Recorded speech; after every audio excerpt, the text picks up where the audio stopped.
হচ্ছে হাইকোর্টের সামনে গার্মেন্টস শ্রমিকের আন্দোলন। আজকে অনেক জায়গায় আন্দোলন চলতেছে, তার মধ্যে একটা এই যে গার্মেন্টস শ্রমিকের এই মাত্র সচিবালয়ের আন্দোলন থেকে আইসা দেখতেছি আবার এখানে আন্দোলন চলতেছে।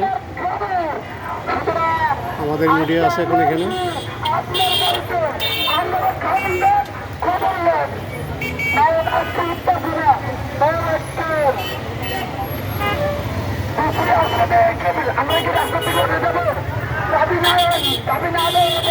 ঢাকা প্রেস ক্লাবে যাওয়ার এই রাস্তার মোড়টায় এখন হাইকোর্টের রাজপথে চিৎকার মোড়ে গার্মেন্টস শ্রমিকের আন্দোলন।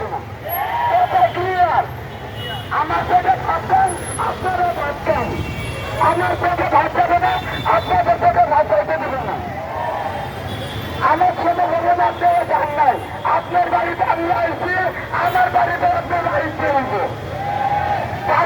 দিন শেষ, কালকের আগের দিন বলছিলেন না 5 ঘন্টার আলটিমেটাম, নেতাকে না যাবে ঠিকই দিতাম। কালকে বলছিলেন জমি না ঘেরা করতে জমি না চাইছি, কেউ না নিয়ে যাবে না, কেউ পাবেন, কেউ পাবেন। আমাদের গার্মেন্টস শ্রমিক ভাইয়ের আন্দোলন আমরা মাত্র খবর পেয়ে সাথে সাথে এসেছি সবার আগে আপনাদেরকে জানানোর জন্য। আমরা যমুনা যেমন শিক্ষকদের আন্দোলনের ওইখান থেকে এসে সাথে সাথে গেল দেখতেছি আন্দোলন করতেছে।